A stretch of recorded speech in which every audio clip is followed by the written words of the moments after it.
ઝર ગામના સરપંચ દિલાવરભાઈ લલિયાની મહેનત રંગ લાવી। ધારી તાલુકાના ઝર ગામમાં આજે અંદાજે 2.5 કરોડ રૂપિયાના વિકાસ કામોનું ભવ્ય લોકાર્પણ કાર્યક્રમ યોજાયો હતો।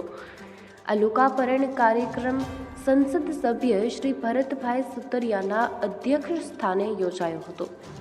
કાર્યક્રમમાં ધારાસભ્ય શ્રી જે.વી. કાકડિયા, દાન બાપુની જગ્યાના લઘુ મહંત શ્રી મહાવીર બાપુ, જિલ્લા ભાજપ પ્રમુખ શ્રી અતુલભાઈ કાનાણી, ગુજરાત પ્રદેશ કિસાન મોરચાના પ્રમુખ શ્રી હિરેનભાઈ હિરપરા, અમરેલી જિલ્લા પંચાયતના પૂર્વ ઉપપ્રમુખ શ્રી ભૂપતભાઈ વાળા સહિત અનેક આગેવાનો અને મહાનુભાવો ઉપસ્થિત રહ્યા હતા। ઝર ગામમાં વિકાસના કામોના લોકાર્પણ સાથે સમગ્ર ગામમાં આનંદ અને ઉત્સાહનો માહોલ જોવા મળ્યો હતો। છેવાડાના ગામ સુધી લોકોની મૂળભૂત સુવિધાઓ પહોંચે તે ઉમદા હેતુ સાથે આ લોકાર્પણ કાર્યક્રમ આયોજન કરવામાં આવ્યું હતું।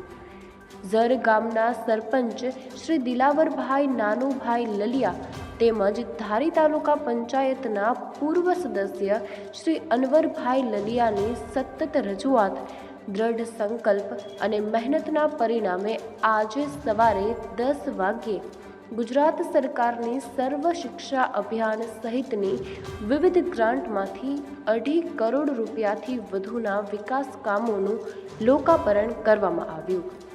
આ વિકાસ કામોમાં 1 કરોડ 22 લાખના ખર્ચે ઝર ગામને મેઇન સ્ટેટ રોડ સાથે જોડતો સીસી રોડ અને પુલનું લોકાર્પણ કરવામાં આવ્યું।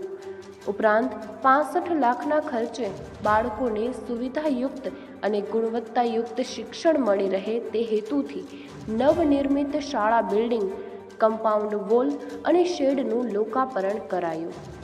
ગામના લોકોને પૂરતું અને શુદ્ધ પીવાનું પાણી મળી રહે તે માટે 45 લાખના ખર્ચે પાણીની ઊંચી ટાંકી, સંપ તથા 2 કિલોમીટર લાંબી પાઇપલાઇનનું લોકાર્પણ કરવામાં આવ્યું।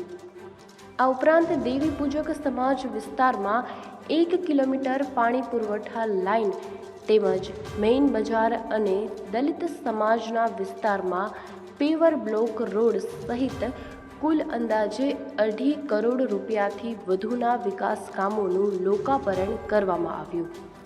આ કાર્યક્રમમાં ધારી તાલુકા પંચાયત પ્રમુખ શ્રી કિરણબેન હિરપરા, તાલુકા પંચાયત સદસ્ય શ્રી ભનુબેન વાળા, જિલ્લા પંચાયત આરોગ્ય સમિતિના ચેરમેન શ્રી અશ્વિનભાઈ કુંજડિયા સહિતના આમંત્રિત મહાનુભાવો હાજર રહ્યા હતા। કાર્યક્રમને સફળ બનાવવા માટે સરપંચ શ્રી દિલાવરભાઈ લલિયા, પૂર્વ સરપંચ શ્રી રહીમભાઈ, તાલુકા પંચાયતના પૂર્વ સદસ્ય શ્રી અનવરભાઈ, તલાટી મંત્રી શ્રી બોરિયા સહિતના આગેવાનોએ વિશેષ ભૂમિકા ભજવી હતી। વિકાસના કામોના લોકાર્પણને લઈને નાના એવા ઝર ગામમાં ખુશીનો માહોલ છવાઈ ગયો છે। રિપોર્ટર ફારૂક બિલખિયા, અમરેલી। આજે ઝર ગામે બ્રિજ જે બન્યો છે, ઝર ગામની અંદર આવવાનો, તેવી જ રીતે પશુ માટે અવેડો, પીવાની ઊંચી ટાંકી અને એક સ્કૂલનું લોકાર્પણ હતું તે ઝર ગામે આજે તમામ કામ આજે પૂર્ણ થયા છે, એનું લોકાર્પણ કરવામાં આવ્યું છે। એટલે અમારી એક કહેવત છે કે અમે ખાતમુહૂર્ત કરવી એનું લોકાર્પણ કરવી છે, તેનું આજે જે ખાતમુહૂર્ત કર્યું હતું એનું પણ લોકાર્પણ આજે ટૂંક સમયની અંદર શરૂ થયેલું કામ ટૂંક સમયની અંદર પૂરું કરી અને આજે ખુલ્લું મૂકવામાં આવ્યું છે। જે ઝર ગામનો કાર્યક્રમ હતો, બધા ગામની અંદર આ રીતની ગ્રાન્ટ છે, તમે તપાસ કરજો। સરપંચ પાસે અટાણે આ સ્થિતિની અંદર 50 થી 60 લાખ રૂપિયા બધા ગામને જે અલગ અલગ યોજનાના નાણાં પર્સના હોય, વિવેકાધીનના હોય, સાંસદની ગ્રાન્ટ હોય, ધારાસભ્યની ગ્રાન્ટ હોય, અલગ અલગ આપેલા છે।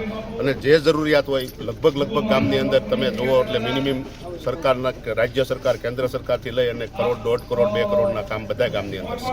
આ પોટેક્સ એને મેં જોયું કે આપણે શું છે, મૂળ આપણે જમીન સાથે જોડાયેલા માણસો છે, એટલે આપણને ખબર પડે કે આ પાણી આવે એટલે આ રોડને નુકસાની થાય તો એક પ્રોટેક્શન દિવાલ કરવી પડે એમ છે। તે પણ મેં રજૂઆત કરી અને એટલે તમને ખાતરી આપું છું મંજૂર જ થાય। ટૂંક સમયની અંદર અમરેલીની અંદર 2 અંડરબ્રિજનું કામ થોડું બાકી છે, 10% જ બાકી છે, એટલે પૂરું થાય એટલે તરત જ ધારી સુધીની ટ્રેન શરૂ થઈ જશે।